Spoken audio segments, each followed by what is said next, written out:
Hi friends, ఈరోజు morning అయితే మా చిన్నోడితో కలిసి బ్యాడ్మింటన్ ఆడుతూ డేని అయితే ఇలా స్టార్ట్ చేస్తున్నాము.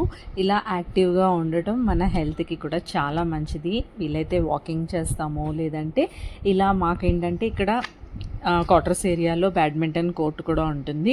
అలానే పార్క్స్ ఉంటాయి కదా, పార్క్స్లో కూడా జిమ్ చేసుకునే ఎక్విప్మెంట్స్ ఉంటాయన్నమాట. అవి కూడా కమింగ్ అప్ వీడియోస్లో మీకు చూపిస్తాను. లైక్ పిల్లలు చేస్తారు, పెద్దవాళ్ళు చేస్తారు. ఈవినింగ్ అయినప్పటికీ ఈవినింగ్ వాక్ చేసుకుంటూ అలా కాసేపు అక్కడ కూడా కాలక్షేపం చేసుకుంటూ కబుర్లు చెప్పుకుంటాం అనమాట. సో ఈ రోజు అయితే నేను మా చిన్నోడు రోజు వెళ్తుంటాడు ఆడుకోవడానికి అని చెప్పి, ఎలా చేస్తున్నాడు ఏం చేస్తున్నాడా అని చెప్పి, ఏం ఆడుతున్నాడా అసలు ఆడుతున్నాడా లేదా అని చూద్దాం అని చెప్పి నేను వెళ్ళాను అనమాట. నేను వాకింగ్ చేసుకుంటూ వెళ్తుంటే అక్కడ వీడితో కలిసి నేను కూడా కాసేపు ఆడాను. హెల్దీ లైఫ్ స్టైల్ అంటే వెయిట్ లాస్ రెసిపీస్ చేసుకొని తినడం మాత్రమే కాదు, కొంచెం ఫిజికల్గా కూడా యాక్టివ్గా ఉండడం చాలా important.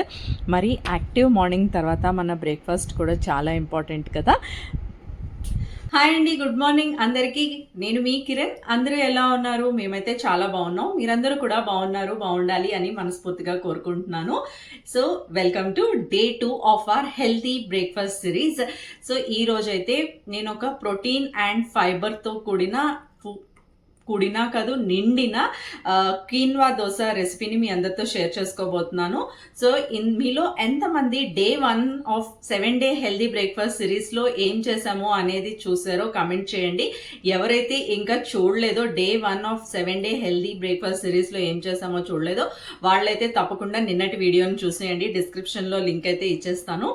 So welcome to day 2 of our series. ఈ రోజు అయితే కీన్వా దోశని మీ అందరితో షేర్ చేసుకోబోతున్నాను. సో మీలో ఎంతమంది కీన్వాతో దోశని ట్రై చేశారు అనేది కూడా కమెంట్ చేయండి. సో ఇంకెందుకు ఆలస్యం, లేట్ చేయకుండా మన రెసిపీలోకి అయితే వెళ్ళిపోదాం.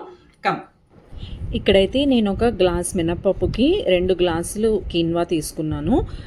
ఇవి తీసుకొని శుభ్రంగా కడుక్కోవాలి. కీన్వా ఏంటి అంటే పైన కొంచెం బ్రౌనిష్గా ఉండడం వల్ల కొంచెం చేదలా అనిపిస్తుంది.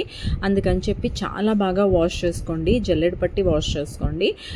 ఆల్రెడీ నేను ప్రీవియస్ వీడియోస్లో కీన్వా ఎలా కుక్ చేయాలి అంటే ఎలా వాష్ చేయాలి అనేది కూడా చూపించాను. వీలైతే ఆ వీడియోని కూడా నేను కింద డిస్క్రిప్షన్లో ఇస్తాను. సో వాటికి కీన్వా 2 గ్లాసులు వేసుకున్నాను, మినపప్పు 1 గ్లాసు, కొంచెం మెంతులు వేసుకున్నాను, అండ్ అలానే మసూరు పప్పు వేసుకున్నాను. జనరల్గా అయితే మనం దోశలు నానబెట్టుకున్నప్పుడు శనగపప్పు వేసుకుంటాం కదా. సో నేను శనగపప్పు ప్లేస్లో ఈ దోశలో మసూరు పప్పు వేసుకున్నాను. ఎర్ర కందిపప్పు అంటారు కదా, అది వేసుకున్నాను. శుభ్రంగా కడుక్కోండి. ఒక 4-5 సార్లు కడుక్కున్నా కూడా తప్పేం లేదు. బాగా వాష్ చేసి దీన్ని నానబెట్టేద్దాం. మీరు మార్నింగ్ నానబెట్టేస్తే ఈవినింగ్ మనం మిక్సీ పట్టేసుకోవచ్చు అనమాట. సో నేనైతే ఇంక ఈవినింగ్ అయ్యేసరికి మిక్సీ పట్టేసుకొని బాక్స్లోకి పెట్టేసుకొని ఫ్రిడ్జ్లో పెట్టేసుకుంటున్నాను. నేనైతే ఉప్పు ఏమీ కలపటం లేదు. ఎందుకు అంటే ఉప్పు కలిపాము అంటే పిండి అనేది పులిసిపోతుంది.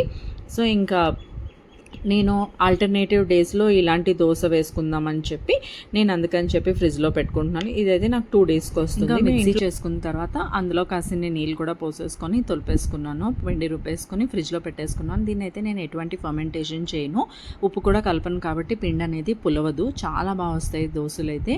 ఈ దోశలు మా పిల్లలకి మేము అందరం తింటాం, పెద్దలం పిల్లలం అందరం తినేస్తాము.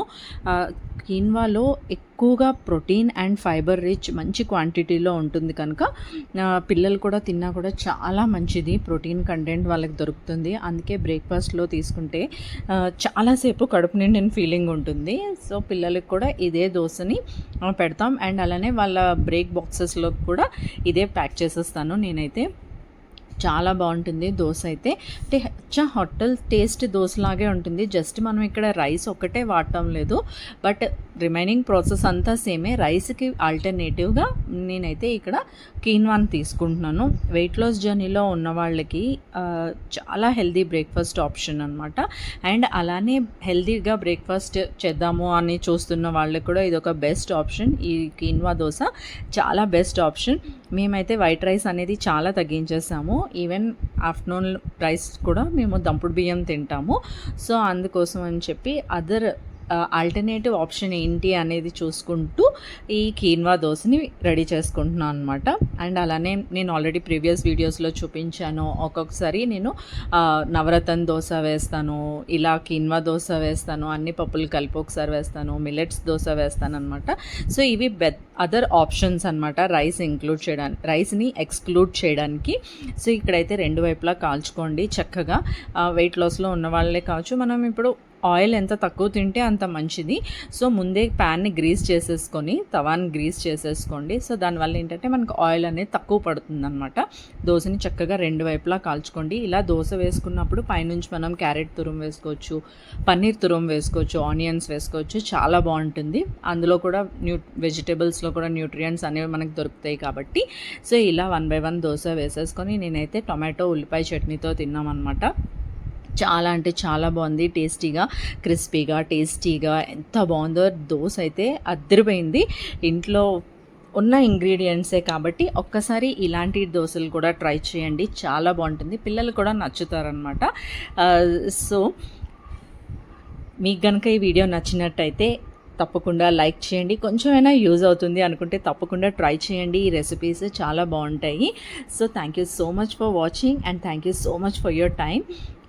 See you soon tomorrow again in our day 3 healthy breakfast సిరీస్లో. రేపు మళ్ళీ కలుస్తాను. సో ఈ రోజుటికైతే కీన్వా దోశ మీరు కనుక ట్రై చేస్తే మీకు నచ్చిందా లేదా అనేది కమెంట్ చేయడం మర్చిపోవద్దు. నేను డే 1లో ఏం చేశాను అనేది కూడా ఈ వీడియోలో లింక్ డిస్క్రిప్షన్లో ఇస్తాను. Keep watching. Thank you so much. Bye bye.